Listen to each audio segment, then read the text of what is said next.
Olá, meu nome é Sandra Guerra, eu sou a sócia fundadora da Better Governance e eu quero dar as boas-vindas ao webinar de hoje, em nome da nossa empresa e também da nossa parceira MZ Group. O tema do nosso webinar de hoje continua sendo, como fizemos semana passada, a prática de engajamento do Conselho de Administração com investidores. Nós vamos conhecer hoje o bem-sucedido caso Kepler-Weber, e que vamos trazer aqui a trajetória de transformação e aprimoramento da prática de governança, e temos, então, o privilégio de receber aqui no nosso webinar hoje o conselheiro independente da Kepler-Weber, Marcelo Lima, que, na ocasião do engajamento antes da Assembleia deste ano, era o presidente do Conselho, e também o diretor financeiro e de relações com investidores, Paulo Polese. Estará comigo hoje aqui Walter Faria, que é líder da prática de mercado de capitais da Better Governance, e nós vamos juntos explorar a experiência destes protagonistas desse caso de sucesso. Eu quero lembrar desde já que vocês podem fazer perguntas, nós vamos reservar uma parte final do nosso webinar para perguntas, então podem aí usar o botão de perguntas para apresentar as suas perguntas aí para os nossos palestrantes. O botão está aí na base da sua tela. Bom, a prática de engajamento do Conselho com investidores ainda é, na verdade, pouco adotada aqui no Brasil, embora ela tenha se iniciado de forma mais estruturada em mercados de capitais mais maduros, em torno dos anos 2007 e 2008. Nesses mercados, que além de apresentarem um número muito maior de empresas com ações negociadas na Bolsa, há ainda mais empresas com capital disperso ou mesmo as chamadas corporation. Isso fez com que a prática se disseminasse muito mais rapidamente, pois as empresas, como não contam com o acionista controlador para aprovar as suas propostas de administração, engajaram mais cedo com seus investidores para viabilizar as suas propostas nas assembleias. Aqui no Brasil, a gente nota que a prática está começando justamente pelas empresas com maior dispersão acionária. E esse é o caso da Kepler-Weber, que tem hoje quase 90% de seu capital em mãos de investidores institucionais. Eles adotaram essa prática de engajamento de uma forma mais estruturada, e eu me refiro ao engajamento do Conselho com investidores, a partir do processo de avaliação do Conselho de Administração, feito agora, no ano passado, em 2022. E, naturalmente, esse engajamento foi direcionado à eleição do novo Conselho de Administração na Assembleia de 23. Nós vamos explorar com eles como eles amadureceram essa decisão de transformação e aprimoramentos, que incluiu o engajamento com os investidores para finalmente modelar a composição do conselho que está agora, neste momento, administrando, governando a Kepler-Weber. Bom, vamos começar a conhecer a experiência conversando com o Marcelo. Marcelo, super bem-vindo aqui ao nosso webinar. Tudo começou com essa primeira avaliação de conselho estruturada que o conselho fez no seu mandato, realizada, inclusive, por especialistas independentes no ano passado. Conta para a gente como é que foi a decisão de adotar essa prática de engajamento com os investidores e um pouquinho dessa trajetória. Bem-vindo. Obrigado, Sandra. Bom dia a todos. Obrigado pelo convite, poder compartilhar aqui essa nossa experiência na Kepler-Weber com vocês.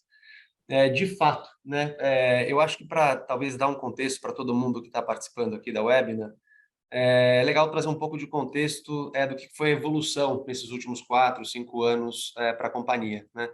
É uma empresa que, se a gente está falando aqui da relação com o mercado de capitais, ela estava distante, eu acho que por uma combinação de vários elementos. O próprio negócio evoluiu muito nesses anos, né? Eu acho que é uma empresa que tem uma posição de liderança muito relevante no pós-colheita. Então, para quem não sabe, é uma empresa que trabalha com armazenagem, né, no pós-colheita do agro. E num momento de crescimento, todo mundo sabe da força, da potência do agro, a Kepler soube se posicionar muito bem, tem uma marca muito forte e o negócio cresceu muito, né? Então teve evolução, inclusive de gestão também. O próprio Paulo Polezi está aqui com a gente e liderou esse processo de aproximação com o mercado de capitais. O Piero tinha vindo um pouco antes, o Bernardo. Então, essa evolução toda do próprio negócio da companhia, que se materializa, por exemplo, a receita em 3, 4 anos multiplicou por 4. Eu acho que o conselho e a governança da companhia como um todo também tinha que avançar. Eu acho que vem daí.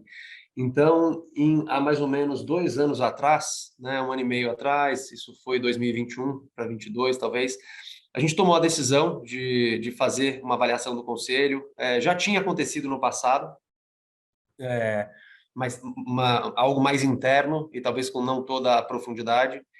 E eu, na época, presidente do conselho, fiz questão de ouvir, até porque era a primeira vez da companhia, de ouvir diferentes consultorias. A gente definitivamente queria fazer isso com uma ajuda externa, até não só para fazer um processo muito bem feito, mas também para ter independência, né?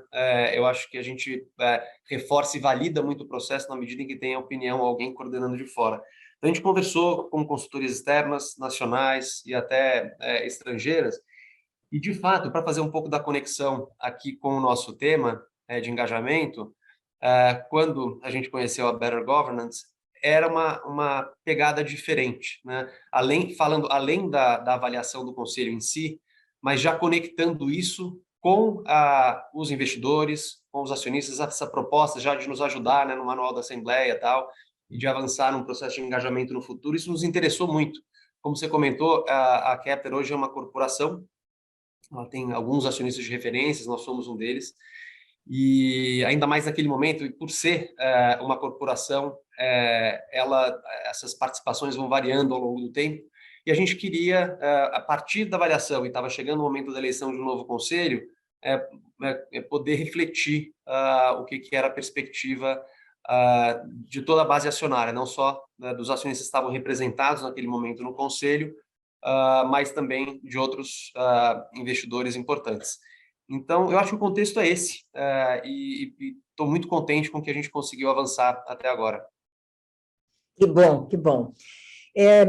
Ainda com você, Marcelo, vocês, na verdade, para assegurar uma, vamos dizer, objetividade na escolha dos conselheiros, né, na composição do conselho, vocês partiram para uma solução inovadora, né? Eu podia partilhar como é que foi essa decisão e como é que foi essa solução inovadora?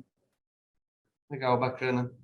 Boa pergunta e, na verdade, tem um mérito esse eu também de vocês que nos ajudaram a pensar, estruturar isso, né? Como eu comentei, por ser uma corporação, acho que tinha uma dinâmica societária relevante. E ela, alguns meses antes da Assembleia, tem um acionista que se tornou muito relevante. E a gente tinha muita vontade de ouvi-lo também, que ele pudesse contribuir para esse processo de definição do próximo conselho, né?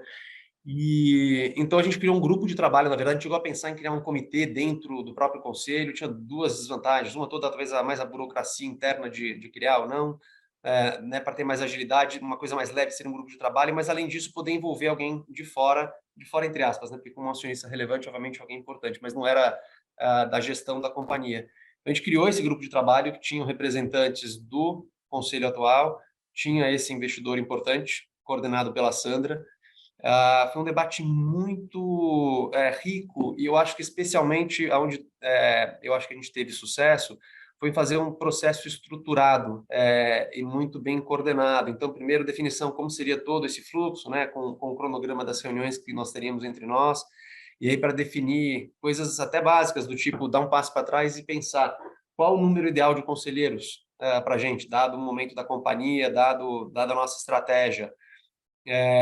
Qual o número de conselheiros que a gente vai querer ter independentes ou vinculados a determinado acionista, quais as competências que a gente deveria priorizar nesse momento, dada inclusive a estratégia da companhia que a gente vinha trabalhando muito nos últimos tempos, e daí disso passando para identificar nomes potenciais, de potenciais candidatos, né, para o conselho, podendo escutar de novo de fora. O que eu acho importante o conselho tem, né, e os conselheiros, obviamente, têm o papel, o processo de escolha tem que levar em consideração o interesse ali dos acionistas e pensar muito também o que é melhor para a companhia, né? Então, olhar para competências, experiência e como a gente consegue vincular. Se a gente deixa só o processo de indicação a partir de cada acionista, talvez a gente não vai maximizar o potencial da companhia como um todo e do que a gente pode gerar de valor, apoiar o management na execução e também representar o interesse de todos os acionistas. O processo foi super rico, inclusive escutamos, vieram ideias muito interessantes, né? Documentando isso, por exemplo, de independência, a gente escutou de investidores que a independência era fundamental, mas a gente também teve investidores que falaram, olha, para a gente é muito importante ter a gente vinculada, porque tem uma outra conexão com o negócio. Então, não tem nem o certo ou o errado, mas tem o calibrar bem como aquela base atual de investidores, e a resposta, obviamente, é uma combinação, né? Não vai ser o ideal, talvez um conselho só de independentes, um conselho só de pessoas vinculadas a algum acionista, e até não falo nem do conceito da independência formal mesmo do novo mercado, porque até como são todos investidores com uma participação menor, acho que formalmente caem nessa classificação. Mas, então, foi muito importante criar esse processo como um todo, e, como você comentou, foi inovador talvez nesse sentido de envolver alguém externo no grupo de trabalho. Eu acho que agregou muito valor, trouxe perspectivas importantes, ele trouxe nomes importantes, e talvez consigo até já afirmar isso, que a gente já teve algumas reuniões, temos uma hoje à tarde, inclusive, para falar do resultado, para aprovar o resultado. A gente já percebe uma dinâmica diferente. De fato, desde a primeira reunião, né, acho que é complementaridade de novo de experiências, a gente conseguiu, acho que, subir a barra lá do conselho. Então, estamos muito contentes com o processo. Que bom, muito bom ouvir isso. Mas eu quero até lembrar um elemento, né, que se teve uma preocupação de não se focalizar em nomes no começo do processo.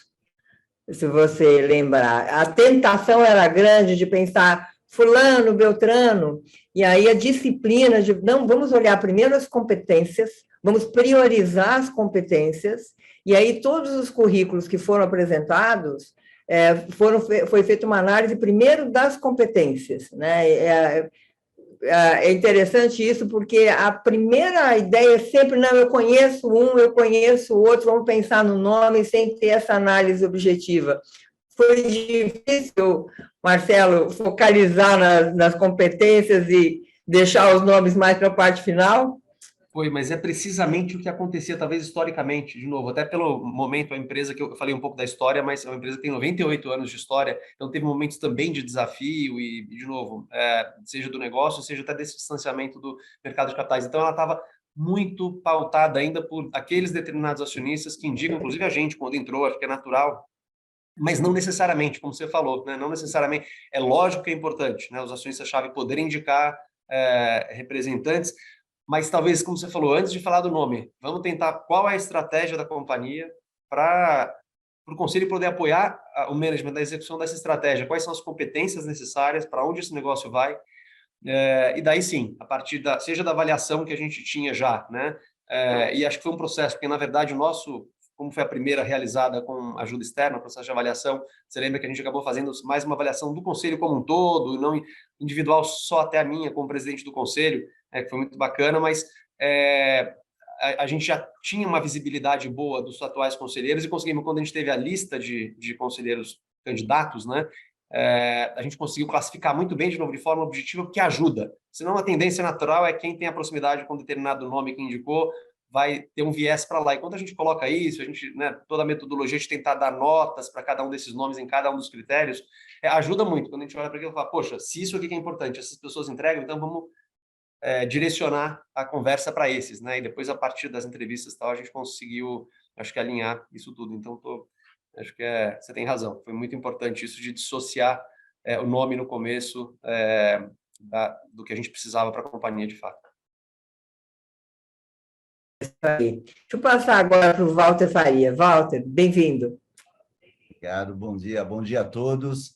Eu quero trazer também o Paulo Polese para a nossa roda de conversa, porque como a Sandra comentou no início, a Kepler Weber é uma das pioneiras desse processo de engagement e, portanto, o engagement também passa a fazer parte do programa GRI.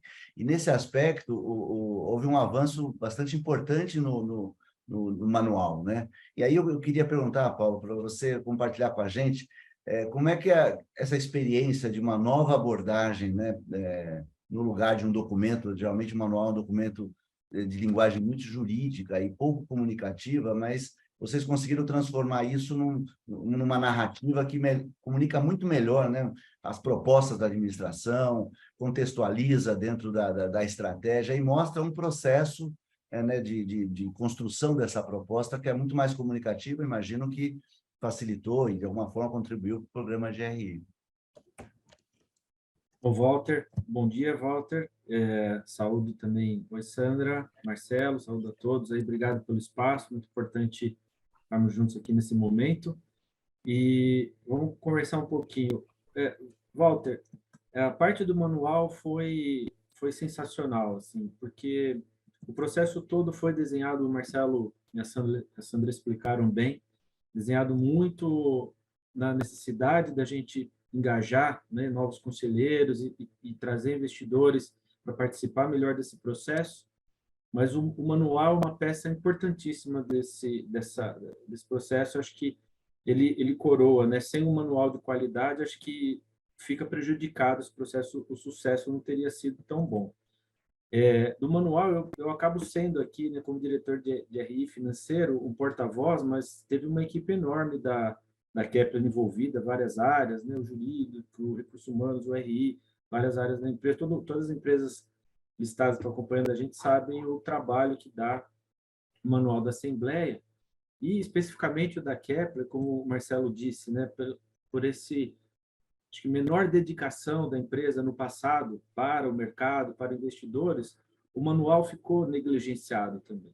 Então, com a chegada de vocês da Better Governance, foi possível revisar ele todinho, né? Eu queria destacar aqui, Walter, alguns aspectos aqui do manual, né? Deu um trabalho grande, mas o resultado final foi muito gratificante, né? Porque o manual, convido o pessoal que está nos assistindo aí no site da Kepler de RI e baixar o manual, visitar e dar uma olhada como ele ficou e compara com o da Assembleia do ano passado, né? É gritante a mudança. Então ele ficou mais dinâmico, mais atrativo, a leitura ficou mais fácil e rápida, as informações mais interessadas ao que os investidores buscam, né? Então, por exemplo, só para trazer um pouquinho aqui, ilustrar, Walter, carta do presidente do conselho, não tinha, foi feita, endereçando bem a mensagem, no caso do Marcelo aqui. Carta do CEO, muito importante também, uma coisa conversando com a outra, né? Eu lembro o resumo da companhia, planejamento estratégico, visão das unidades de negócio, nada disso tinha, ou se tinha era muito supérfluo, né? Muito limitado. Justamente também para fazer coro com essa questão do engajamento, há um destaque grande na estrutura de governança corporativa, com composição acionária, falar desse projeto que o Marcelo explicou, nessa narrativa do Marcelo, estava explicado ali, foi incluído no manual, né? Desde a avaliação do CA, o processo de engagement, a matriz de competências que foi falado, né? Então, todas as etapas desse processo foram incluídas ali no manual, né? Por fim, a parte, né, que precisa, todo manual precisa zelar também, como setores de atuação, estratégia, gestão de riscos, e também o resumo do perfil de cada candidato ao conselho. Então, o nosso manual ficou muito completo, né, muito atrativo, fácil de leitura, e hoje temos até a procura de outras empresas aí do mercado, procurando nossa área de RI, querendo entender como foi feito, por que foi feito, se precisa isso mesmo. Então, nossa área acabou também se tornando uma vitrine importante e a gente gosta, né, de compartilhar, a gente, né, por que não ajudar as outras empresas? Então, muito feliz com esse processo, Sandra e Walter, e temos um legado, né, para os nossos investidores, hoje a Kepler, né, melhorando tanto no mercado, nos clientes, nos negócios.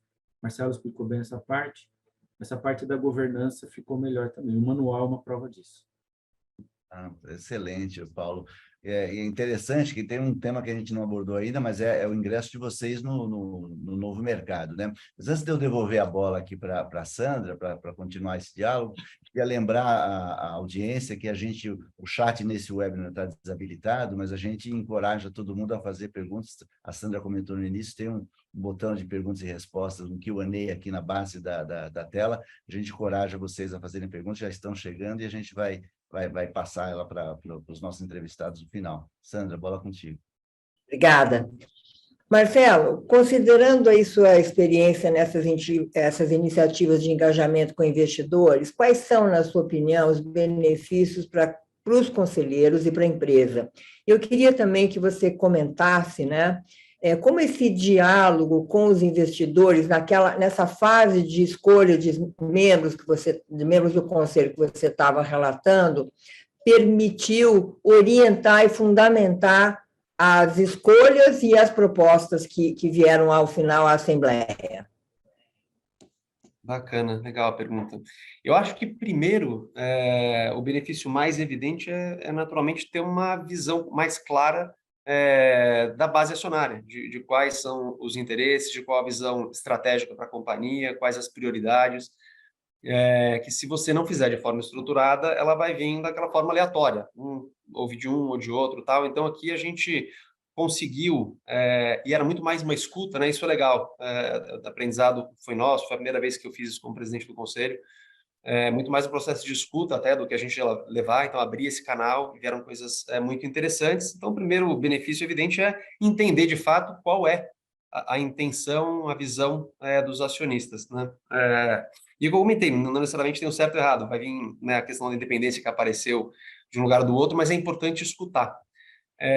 O segundo é o próprio aprendizado para a gente, na sua pergunta, na segunda pergunta, né, até de como fazer o processo. Eu lembro de uma conversa com um acionista, investidor, vamos dizer, um pouco mais estruturado do ponto de vista de governança, que trouxe ideias. Quando a gente falou dos critérios que a gente está usando e como priorizar as competências, e aí conhecimento do agro, ou de tecnologia, ou indústria e tal, e eu lembro de você pode fazer pesos dessa forma, a gente já viu isso em outras companhias, ou companhias que a gente investe lá fora. Então, tem um processo de aprendizado para a gente, que é importante para o conselho, certamente para a companhia também.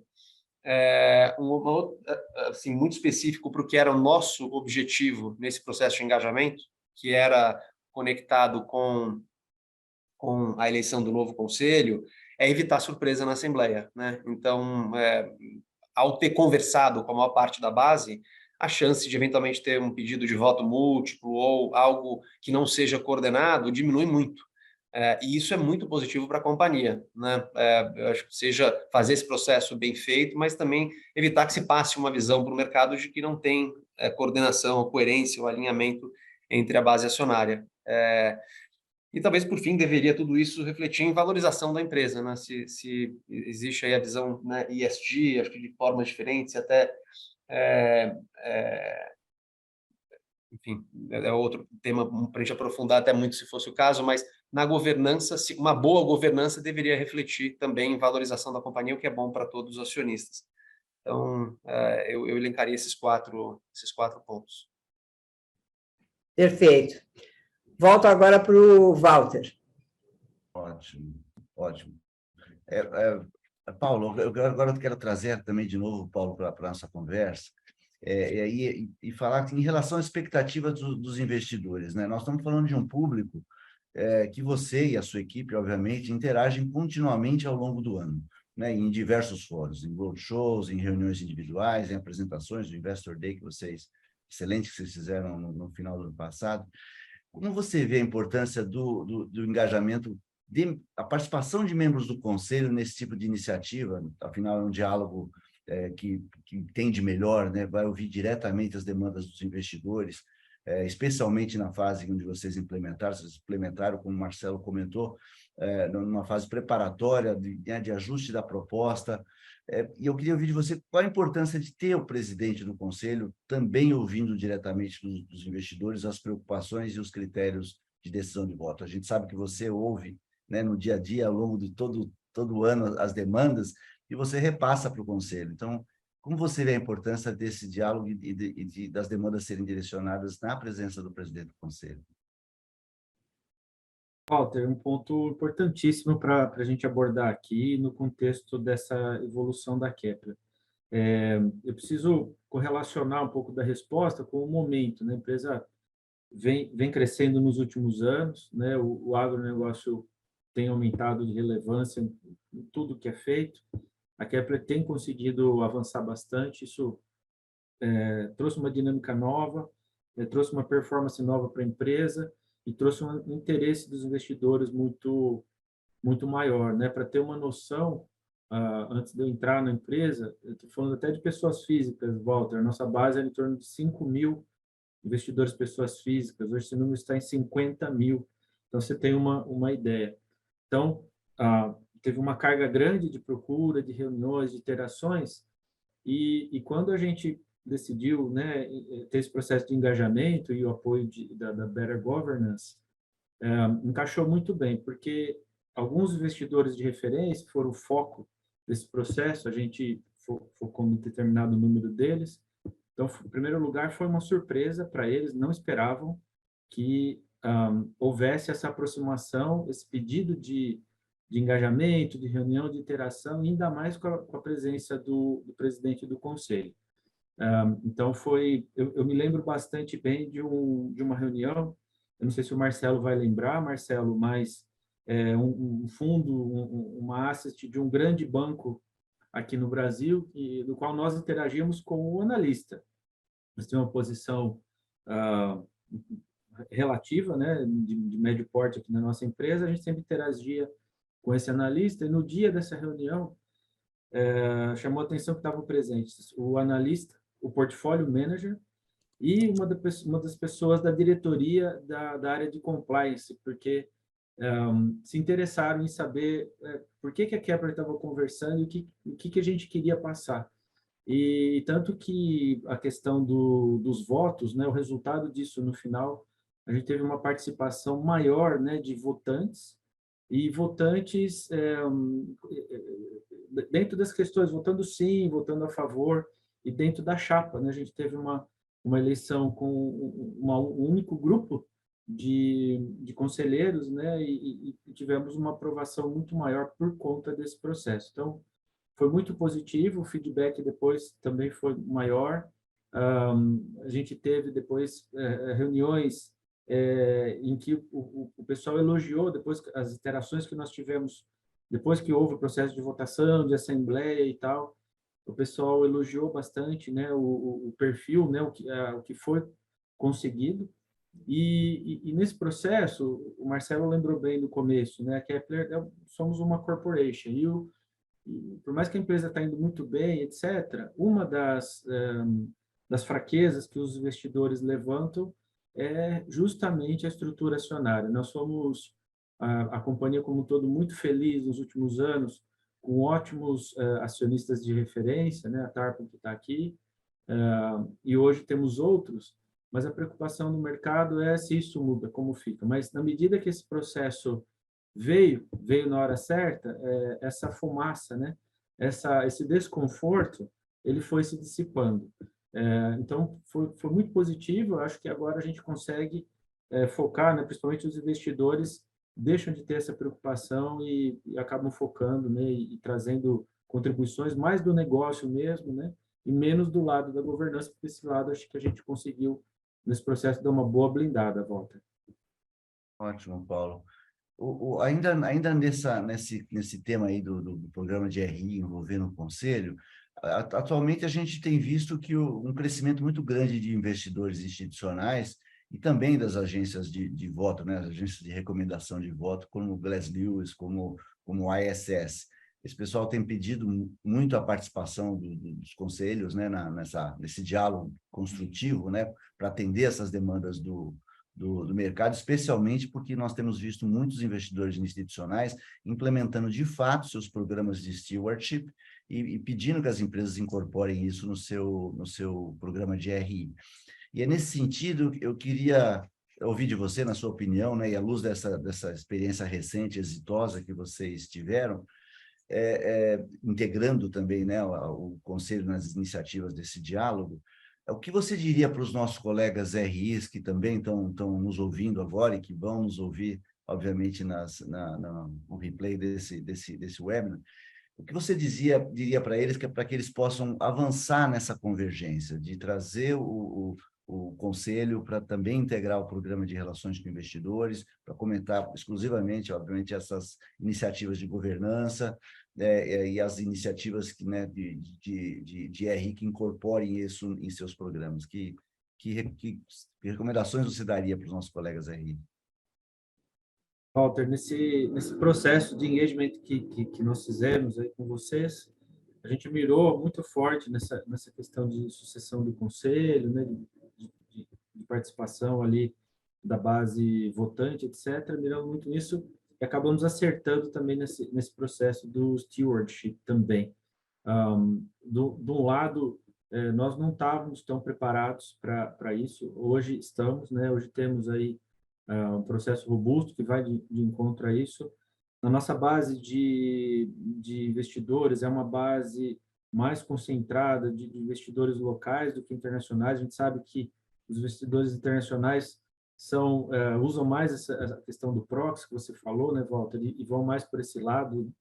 E mesmo assim, a gente observa que no mercado mesmo dos investidores locais brasileiros, muitas casas, né, estão também adotando esses princípios do stewardship. A gente viu a própria MEC, né, criando ali uma cartilha de princípios para poder ajudar, né, muitas empresas participando, e hoje a Kepler está muito melhor preparada para lidar com essa situação nova, né? O processo de engagement vai de encontro, acho que ajuda a explicar, ter um alinhamento maior, e sem dúvida, né? Então foi mais um legado. Eu falei do manual, que foi um legado desse processo.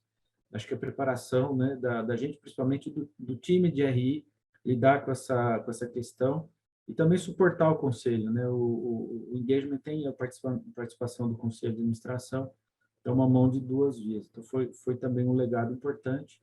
Hoje a Kepler também, não sei dizer quantas empresas estão priorizando esse processo, mas hoje a Kepler, sim, é uma empresa que está preparada, bem preparada para tratar, Walter, o stewardship. Excelente. Nós já temos aí questões chegando. Eu encorajo a que façam mais questionamentos. Eu passo a bola para a Sandra, que já vinha selecionando as questões para passar para os nossos palestrantes. Sandra. Obrigada. Vamos começar com a pergunta do Dimas Beato. Ele pede um comentário sobre a atual estrutura de governança e como tem sido a atuação do Governance Officer, que em algumas organizações ainda recebe o nome de secretário de governança, e se essa secretaria de governança ou Governance Officer foi contratada como um profissional especialista no mercado. Marcelo. Eu posso comentar. A gente tem uma pessoa que faz esse papel já há algum tempo na companhia, que é a Karine, que faz muito bem feito. Ela conhece muito a empresa, então não foi alguém que a gente trouxe de fora, né? É alguém que tem um histórico muito grande da Kepler e que, assim como cada um de nós aqui todos, acho que se beneficiou muito, né, desse processo primeiro de avaliação do conselho, depois do engajamento, e então é ela que exerce esse papel, não foi alguém novo que a gente trouxe. Muito bom. A pergunta agora é do Marcos Nassuti, que nos cumprimenta aí, dizendo que o excelente webinar. Obrigada, Marcos. Ele pergunta quais foram os principais desafios no processo de engajamento do Conselho com os acionistas, Marcelo. Eu diria que nem sei se teve tantos desafios, para falar a verdade, mas talvez o maior desafio é que é algo novo, e sinceramente não é algo só novo para a Kepler, mas para o mercado de capitais no Brasil, né? Acho que tem sido, inclusive esses webinars que vocês estão fazendo são importantes nesse sentido, de levar esse processo para que outras companhias possam fazer também. Então, como era algo novo, primeiro o questionamento até interno no conselho, poxa, mas por que a gente tem que fazer isso, né? Se outros não fazem, ou esse não é um papel do RI, e na verdade são coisas muito diferentes, foi um aprendizado também no processo. né? Que tem temas que são claramente de GRI, tem temas que são mais de acionista, de investidor. Então, questionamento interno, mas também questionamento, né? Acho que quando a gente até foi fazendo, quer dizer, teve o agendamento, talvez o Paulo possa até comentar como é que foi o processo de agendamento com esses investidores, mas a gente percebia quando entrava que eles mesmos estavam aprendendo, a maioria deles nunca tinha feito, né, um processo de engajamento. Então, qual é o meu papel aqui? Então, talvez o maior desafio seja esse, conectado com o fato de que é algo pioneiro, certamente para a Kepler, mas talvez até no mercado de capitais no Brasil. Você quer comentar um pouquinho isso, Paulo? Não, acho que por aí, sim.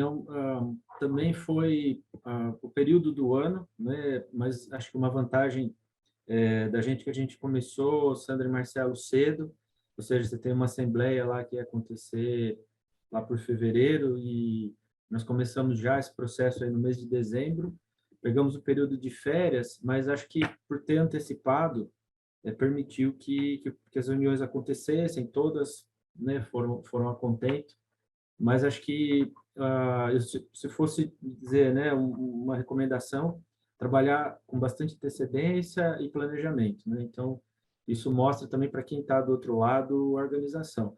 Teve também, durante esse processo, acho que a questão do roteiro, né? Quais temas tratar, né? Nós temos ali uma preparação também, porque quando você expõe, o RI é o nosso dia a dia, né, Sandra? Mas quando você expõe o presidente do conselho e muitos ali a primeira vez que estavam falando, então tem que estar preparado, pode vir qualquer coisa, pode vir uma reclamação, pode vir uma sugestão ou qualquer outro assunto.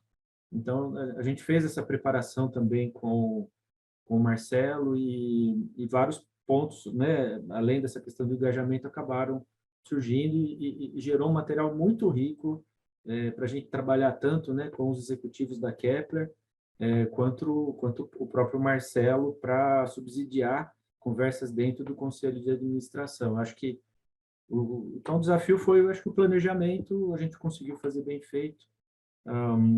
E não tivemos grandes surpresas. O resultado foi muito bom, né, Sandra?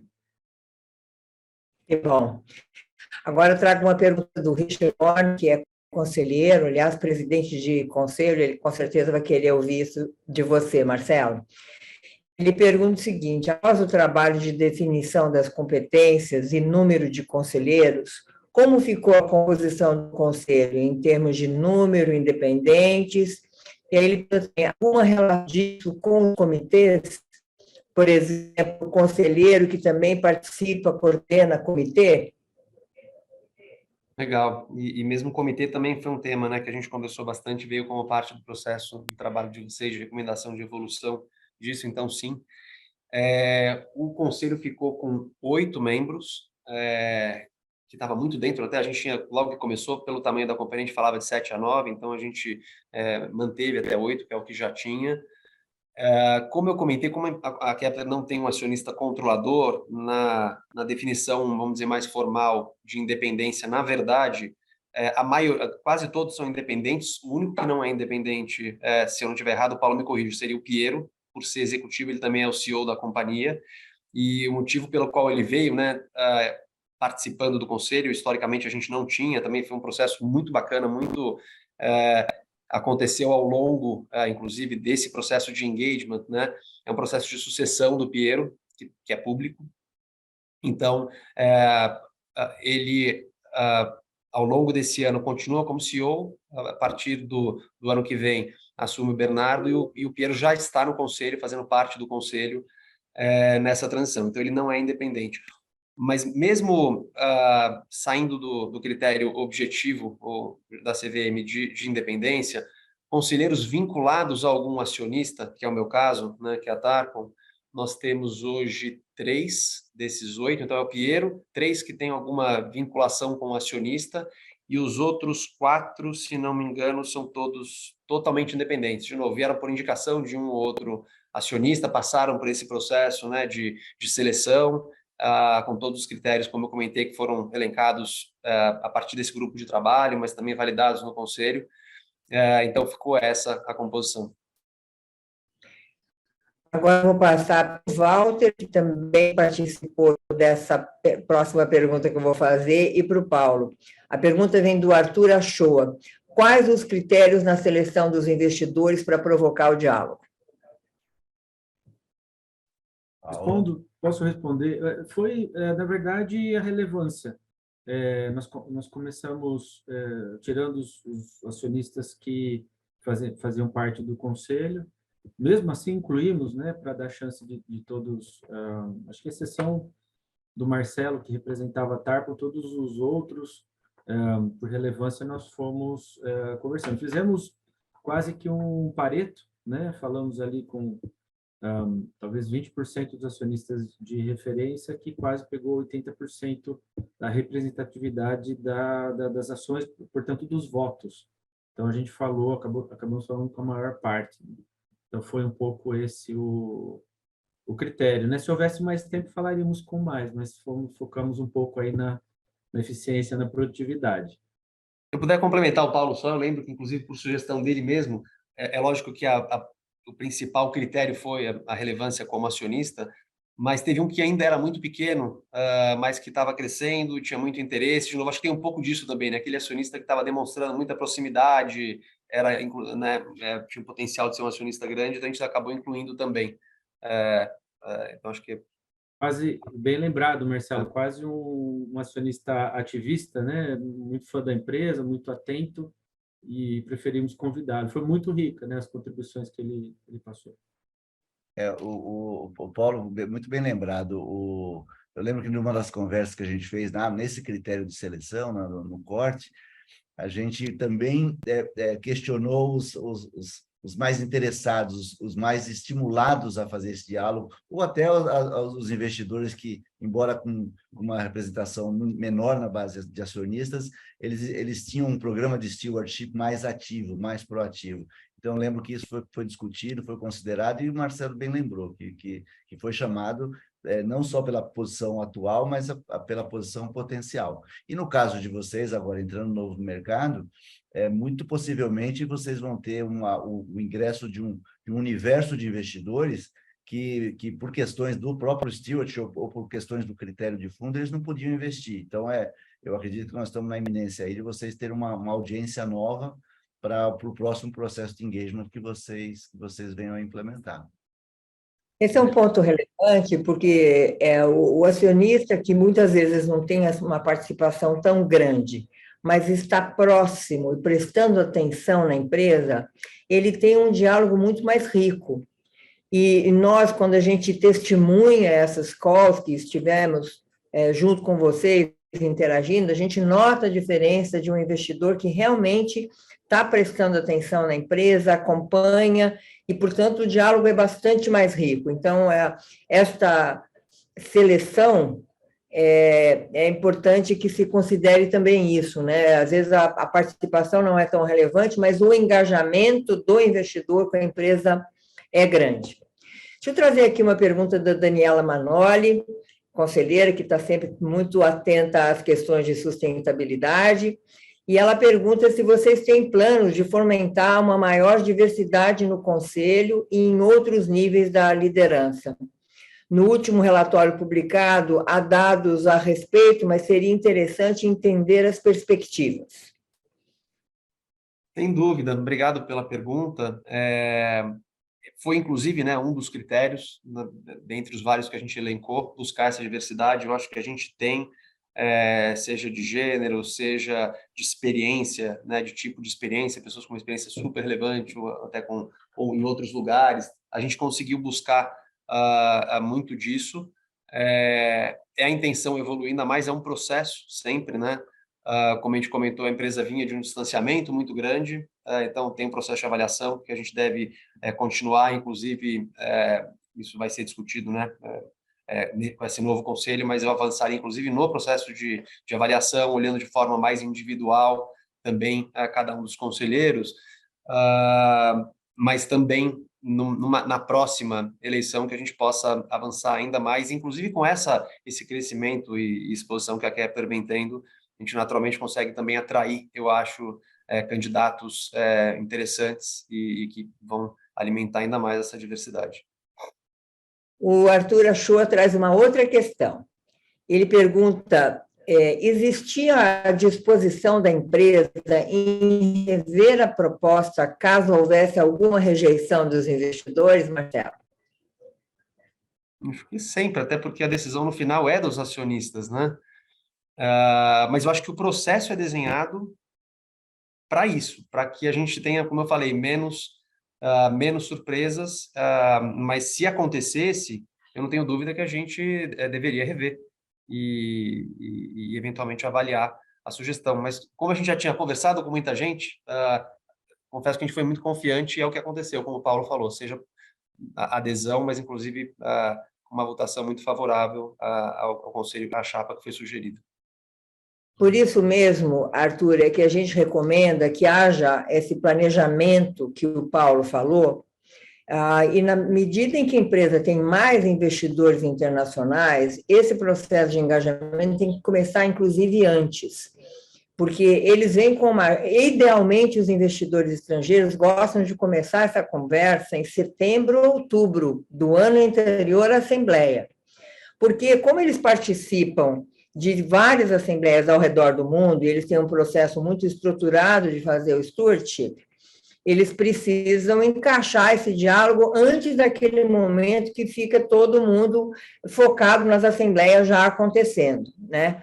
Então, é importante ter esse espaçamento e é importante permitir que tenha, justamente nessa situação que você trouxe, a possibilidade de você ter duas ondas de engajamento.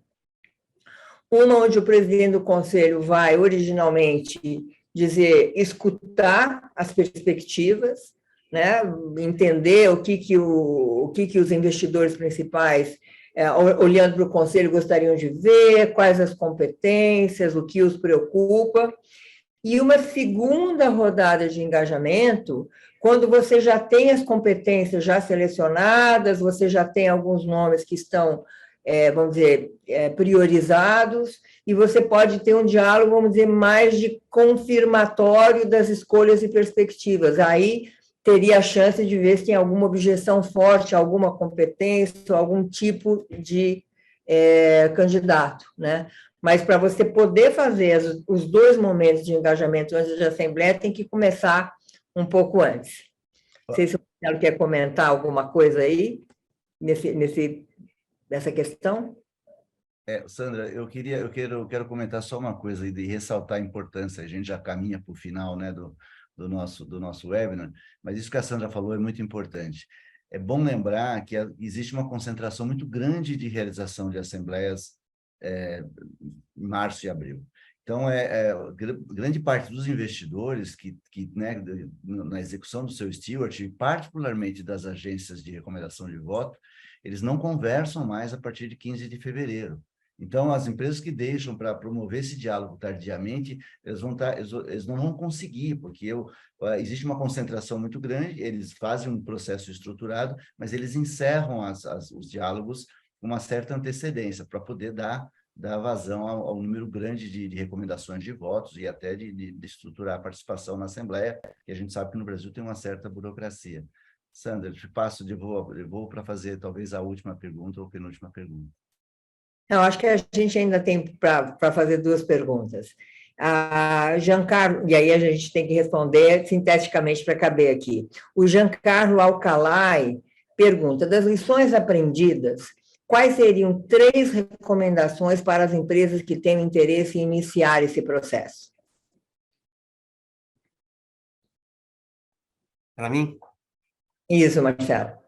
Eu posso começar, se o Paulo quiser complementar. Eu acho que a primeira é fazer, né? Para a gente foi muito importante. Então, se tiver qualquer dúvida ou hesitação, é iniciar o processo. Talvez depois mapear bem qual é a motivação para fazer, né? Então, no nosso caso, de novo, veio a partir de uma avaliação do conselho e a gente tinha eleição de uma nova chapa para acontecer. Então, estava muito claro isso, mas não é só esse tema, né? Eu assisti na semana passada o webinar que vocês fizeram com o Eugênio Matter, da Localiza, aliás, né, pessoa e empresa que eu admiro muito, nós já fomos acionistas lá. Então, lá a motivação já era diferente, era uma questão do programa de partnership que eles tinham lá para os executivos-chave, que acabava entrando num contexto de remuneração, e eles queriam muito ouvir a base acionária, né? Mas seja sucessão, seja a visão estratégica de futuro, o tema ESG como apareceu, acho que sempre tem temas relevantes. Então, além de fazer, pensar bem o que você busca e para poder ouvir bem a base acionária, fazer um processo estruturado, né, como a gente falou, porque se não fizer também, na verdade, acaba que sempre acontece, né, porque tem as relações pessoais. Então, eu já fui conselheiro de outras empresas, nunca tinha feito processo de engagement, mas sempre acontece de um outro investidor que te conhece, liga, para trazer uma opinião, para trazer uma visão ou tal. Quando a gente faz de forma coordenada, você evita até o risco de estar passando mensagens diferentes, né? E a gente, obviamente, fazia sempre junto com o RI, o Paulo participou de todas as ligações, então, quando viam temas que eram mais conectados à RI, já ia direto para o Paulo responder. Então, acho que é importante no processo estar o diretor de RI e também o presidente do conselho, ou quem for a pessoa do conselho que vai exercer esse papel.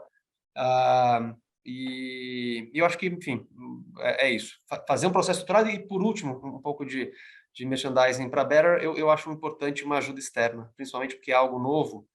Acho que vocês têm sido, de novo, pioneiros nisso no mercado. Eu não vi ninguém exercendo um papel parecido. Acho que é importante uma coordenação externa, pelo menos no começo. Bom, agora a gente vai mesmo para a última pergunta, né? O Richard Dorn pergunta, se eu puder fazer outra pergunta, você pode, vai ser a última do nosso webinar, Richard. Ele pergunta, os investidores estão realmente atentos a iniciativas de ESG? Esse interesse é real ou já vem perdendo tração? E já que o Marcelo Lima é um investidor, nada melhor do que ouvirmos dele. Eu posso responder como investidor, ou mesmo como do processo que a gente ouviu. Eu tenho uma visão, eu participei até recentemente de um evento que o tema era principal esse, então, de novo, foi uma hora só de conversa sobre ESG, e eu não vou tentar não mergulhar muito aqui, senão a gente vai estourar muito tempo. A minha visão é que o movimento, obviamente, é muito importante. E a forma como eu vejo como investidor, inclusive, ela está muito dentro do core. A gente investe, né, para não falar de outras coisas, mas por que a gente gosta de investir na Kepler? Além do potencial enorme de crescimento, a força da marca, a gestão, tudo que a gente falou, quanto mais a Kepler crescer, está no core business dela, menos desperdício de alimentos a gente vai ter. Então, a gente está ajudando a produzir mais alimentos, a alimentar o mundo de uma forma mais saudável e sustentável, sem desperdício. Está muito dentro do core. Então, a gente até no critério de investimento do que a gente vai fazer, a gente olha muito para isso. A pergunta é boa porque, né, ele perguntou, eles estão realmente interessados? Eu acho que tem gente realmente interessada, mas seja investidores, seja empresas, eu acho que, infelizmente, a maioria está ainda mais interessada em ter certeza que está cumprindo o mínimo necessário para ter um selo, para dizer, eu estou cumprindo, mas não indo a fundo no que realmente vai fazer diferença no futuro. E o risco disso é o tal do greenwashing. Então, legal, tive o selo, mas eu posso continuar fazendo ou seguindo uma outra rota, né? Um tema super polêmico até que apareceu, o Elon Musk, e não quero defender o Elon Musk aqui, mas ele vem sendo um crítico muito grande à ESG, mas ele usou um exemplo que eu acho que é até válido das empresas de cigarro, né? Então, são as empresas na Bolsa Americana e da Inglaterra têm as notas mais altas de ESG, mas 7 milhões de pessoas morrem no ano fumando. Então, eu acho que a gente tem que dar um passo além do que é o mínimo, tem que fazer o mínimo, a gente tem que cumprir o mínimo, mas tem que dar um passo além e conseguir incentivar e que um fluxo de investimentos maior vá para empresas como a Kepler ou outras que têm também no seu core algo que está ajudando, seja o meio ambiente, seja a sociedade, o lado social e com uma boa governança. Muito obrigada, a gente está conversando aqui sobre esse tema rico, com esses protagonistas dessa história que trouxeram com muita candura e com muita generosidade, partilharam as suas experiências. Então, eu quero agradecer Marcelo Lima, conselheiro independente da Kepler Weber e investidor, o Paulo Polese, CFO e DRI da Kepler Weber, o Walter Faria, aqui, nosso companheiro na Better Governance, por esse diálogo que a gente teve aqui sobre engajamento dos conselhos de administração com investidores. E você que gostou, e sabe no seu relacionamento de pessoas que gostariam de ver esse webinar, nós vamos logo mais ainda, hoje de tarde, postar esse webinar no canal YouTube da Better Governance e vamos nas mídias sociais dar o link para ele. Mais uma vez, muito obrigada, agradeço a parceria da Better Governance com a MZ para esse webinar e desejo aí um resto de dia excelente para todos vocês. Obrigada.